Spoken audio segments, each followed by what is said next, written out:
surviving the apocalypse as a single mother is incredibly tough. For Rachel, something as simple as a flat tire posed a significant obstacle, especially with her child crying continuously in the car. Despite the helplessness that filled her life, years of survival in the apocalypse had made her strong. She picked up a walkie-talkie, calling out in hopes someone would help. Suddenly, a loud sound from the sky signaled a missile breaking through the atmosphere. Rachel's mind had a few guesses. Morgan's voice then came through the walkie-talkie, apologizing and saying they had tried their best. He was still on the submarine, attempting to change the missile's trajectory but uncertain of success. He warned that the nuclear missile, carrying 10 warheads, would re-enter the atmosphere, and these could be their last moments. He urged everyone to make the most of this time and choose their desired ending. Rachel felt a wave of sadness but, looking at her child, refused to give up. Even without knowing how to escape the looming threat, Rachel pushed harder and harder to get the tire off. The only person she could rely on now was herself. In a forceful pull, the jack slipped, causing the tire to crash down on her leg.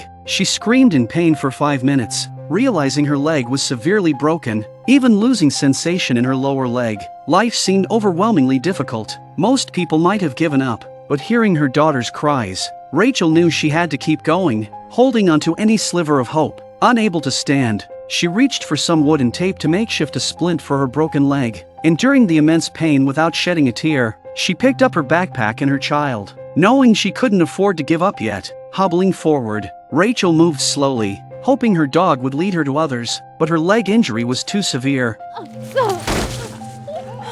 Struggling to stand again, Rachel faced the endless road ahead and wondered if she could really make it. Then, another explosion sounded in the sky as the missile released its warheads. Rachel, holding back tears while looking at her daughter's innocent face, felt utterly helpless. Then she made a decision. She used the knife in her hand to untie the bag behind her and put little Morgan on her back. She told her daughter, "This is my end, but not yours." Rachel then took out a rope from her backpack, tying one end around her waist and the other to her dog. She begged the dog, "You're good at finding people. Promise me you'll find someone to help." She then tied a scarf into a rope around her mouth, tightening it with all her might. Her eyes filled with reluctance. Her eyes were full of sadness. She once again said to her daughter, "I'm sorry. I love you." And then she picked up the knife and fed it into her body. Life is full of people who want to live, but Rachel only wanted to die. This is the only way to give her daughter a chance of survival. Since the missile launch, everyone who saw it knew they had little time left. Luciana and her group returned to the naval base, having previously discovered a basement there. Meanwhile,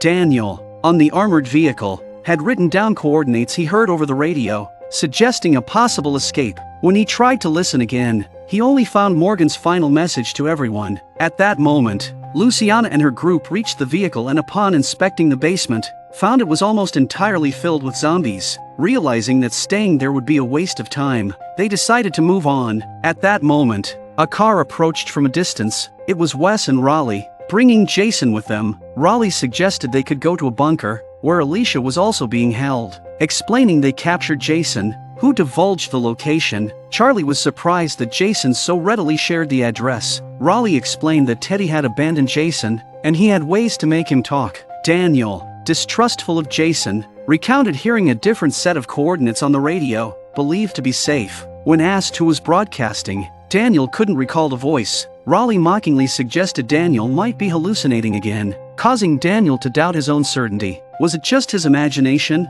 With no other choice, they decided to trust Jason's information and head to the bunker to avoid the catastrophe. They didn't avoid zombies on the road anymore, crushing them as they went. Daniel taunted Jason, asking why he was revealing the bunker's location at the end of everything and why he was silent now. Was he no longer willing to sacrifice for his grand cause? Just then, the vehicle stopped abruptly due to a brake system malfunction. Sarah had to get out to fix the car, with a few zombies lurking nearby. Those capable of fighting in the vehicle stepped out to clear the zombies while Sarah set up for welding. Daniel, with his assassin's instincts, felt Jason was hiding something. He confronted Jason, asking why he didn't want to die for his cause. Jason, no longer silent, cryptically mentioned the Phoenix's rebirth, indicating their belief in a destructive yet renewing cycle. Daniel stopped talking to him and came out to check on the progress of the repairs. Sarah managed to fix the damaged part, urging everyone to get back into the vehicle quickly. Raleigh said, "We'll get out of here like a phoenix rising from the ashes." Hearing this, Daniel was not calm. He quietly said to Luciana, "Give me the gun. Luciana doesn't know what's going on," Daniel says. "Do you think the oil traders deserve to die?" And then he shoots Raleigh. The people inside the car were shocked, fearing Daniel was having another episode. Daniel explained that Raleigh was an enemy accomplice and had no intention of going to the bunker, which is why they were ambushed at the naval base. At that moment, Charlie shot Jason, who was about to attack Daniel. Jason, knowing his end was near, admitted his alliance with Raleigh. At this time, there was another explosion in the sky. One of the warheads has separated. It's only a matter of time before it reaches the ground. Faced with no other choice, they decided to trust the coordinates Daniel had heard on the radio. It's not too late to get there. The car traveled for some time before finally arriving at the place indicated by the landmark. But there was nothing here. Is it really Daniel's hallucination? Daniel starts apologizing to everyone, regretting that he's put them in danger again. Inside the car, Jason begins mocking, infuriating Daniel, who ends up leaving him stranded on the road. Just then, Charlie seems to spot something. A helicopter flies in from a distance, perhaps their glimmer of hope. They quickly head towards it. Wes was spray painting something on the ground. As the helicopter lands, Sarah urgently asks the pilot who they are. Over the radio, a voice expresses relief at their discovery of the coordinates, explaining they wanted to pick them up personally but ran out of fuel. The voice belongs to Althea, who's been missing for a long time. Althea instructs them not to ask the pilot any questions, emphasizing that the less they know, the better. It's a wonderful feeling to be alive after all this. Wes leaves a message on the ground. This is not the end. The helicopter took them off the land. Will the others be as lucky?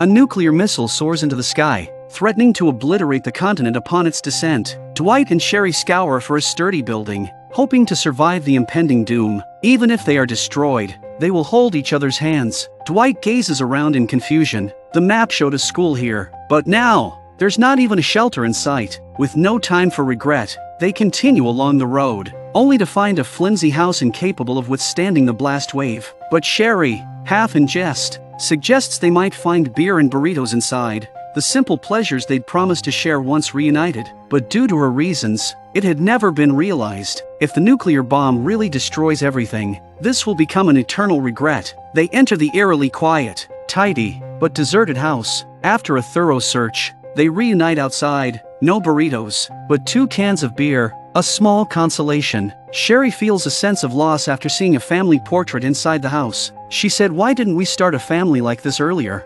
You finally found me after so much effort, yet I wasted time dwelling on hatred for the past, consumed by anger and chasing down villains, but it seems the villains always win. We've witnessed it time and again. How much time that could have been spent with you did I waste?" Dwight has always loved and accepted her unconditionally, never complaining about her struggles. "Don't apologize for anything you've done," Dwight tells her. Just then a woman came out of the house and on the other side a man with a stick came out. Dwight quickly explains they meant no trouble and thought the house was abandoned. This eases the tension a bit. Sherry warns them about the imminent nuclear explosion and advises them to leave if they have a place to hide. Kevin responds, "We had a cellar. We were about to take shelter there after seeing the missile, but those bastards showed up and kicked us out. They kept saying, 'The end is the beginning,' even pointing a gun at my child's face. No doubt, they are Teddy's men." Dwight didn't leave, just asked where their cellar was and he was going to grab it back and give it back to the Kevins. He tied one end of a rope around the cellar door, the other end to a horse, and then forcefully slapped the horse's back. Immediately, he and Sherry took cover behind the cellar. The door flew off as a man with a gun emerged, firing wildly. Before he could see his attacker, Sherry shot him dead. Another man, not fatally hit, struggled to flee, but Dwight accurately shot his right leg. The man growls, "Shoot me. I won't kill you," Dwight said. "Enjoy the nuclear bomb you launched." Sherry emotionlessly shot the man's left leg. Kevin urged them to take cover in the cellar. As they saw the nuclear warheads splitting in the sky, they quickly ran into the cellar and secured the lid. Meanwhile, Teddy and Dakota were also fleeing. Actually, Dakota is a child desperately lacking love, and naturally thought she had found a kindred spirit in Teddy. Teddy led Dakota to a hilltop, a perfect spot to watch the world's destruction. Dakota gratefully said, "You said I'm different, and you're the only one who truly understands me. You're the first not to think I'm crazy and didn't try to change me." Just then, Dory arrived with a gun. Coming up behind them, Teddy thought Dory tracked him to kill him. Dory said to Dakota, I came for you, but not to harm you. I just want to talk and hope you'll listen. Dakota, holding her gun, thought Dory came for revenge for his son. Dory said, I forgive you for killing John, and placed his handgun on the ground. As Dakota seemed to lose control, Teddy drew his gun, ready to kill Dory. The person who arrived was Naomi. Dakota immediately became tense. Naomi said, I forgive you too. John would have wanted us to. Don't be misled by this old man anymore. Then Dory opened a hatch. He also told Dakota, you think he really wants to end it all? He's planning to start anew in this cellar. Saying the end is the beginning is just a way to manipulate people. He's not with you because he understands you, but because launching the nuke requires 2 people to turn the keys. Dakota looked at Teddy incredulously, but still pointed the gun at Dory, realizing Dakota was beyond persuasion. They coordinated with each other and prepared to take shelter in the cellar. When Naomi invited Dakota again, she chose to stay above and witness the end. Naomi had no choice but to go along with it. As the cellar door closed, Dakota pointed the gun at Teddy, doubting him after Dory's words. Teddy tried to brainwash her again.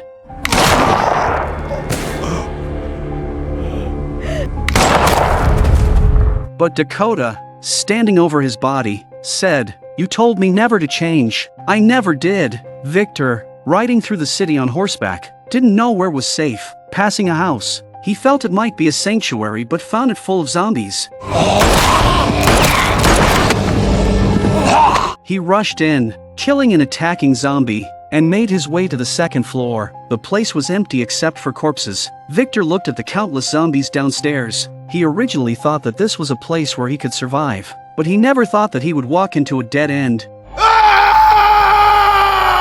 Despairingly sitting down, tears flowed again. He decided to check upstairs and found it full of supplies. A man, Howard, approached and they talked. Victor asked if there was a place to hide from the nuke. Howard said no. Resigned to their fate, they decided to enjoy their last moments. Victor introduced himself, saying his name was Morgan Jones. He originally tried to stop the nuclear bomb with someone else, but one of them abandoned the other for their own survival and glory. Howard asked which one he was. Victor replied, the one who was abandoned. Howard couldn't help but look at him with admiration. Grace, heartbroken, lies on the submarine, the death of her daughter draining her of all motivation. Morgan's voice suddenly comes through the walkie-talkie, urging everyone to cherish their last moments. Grace broke down. Why does fate always play such cruel tricks on people? Eventually calming down, she decides to find Morgan, the man who has always silently supported her. Many viewers joked about the nuclear bomb waiting for a traffic light, wondering why it's taking so long to land. This needs clarification. The bomb has to enter the atmosphere and then separate its warhead. The escape sequences are happening simultaneously. Morgan is in the control room, desperately trying to change the missile's trajectory, though he knows it's futile. Comforted by Grace, he slowly calms down, his desire to save everyone overwhelming him. We don't know where these warheads will land, but they'll be close. Grace says, even if we survive the blast, the air will be filled with radiation. I don't want to live in such a world. The radiation this time will be even worse. She recalls watching Athena's father die painfully from radiation, unwilling to see her loved one suffer the same fate. Morgan, understanding her pain, gathers the courage to kiss Grace for the first time, confessing his love. Then Grace pulls out a handgun, asking Morgan to end her life. Morgan laments about wanting to take care of her, to create a stable home for Athena, but fate played a cruel joke on them. Morgan chose to die with Grace. As Morgan is about to pull the trigger, Grace says she hears Athena's voice calling her. Initially thinking it's a heavenly voice, they realize it's real, a child's cry. Confirming it's not a hallucination, they go outside the submarine and hear a dog barking. Behind the dog was Rachel, who had turned into a zombie, accompanied by little Morgan's cries. They sadly witness the scene, Morgan wondering how to interpret this kind of maternal love. Realizing what happened from Rachel's horrific broken leg, Morgan mercifully ends Rachel's suffering and gently picks up little Morgan, trying to calm her. Perhaps this was destiny's best arrangement. Like a gift from the goddess Athena, Grace is unsure how to face the child. She wants to see and hold little Morgan but can't bring herself to do it. A feeling perhaps understandable to a mother. Victor watches a missile fall straight down from the sky through the window, with nothing to do but wait for death's verdict.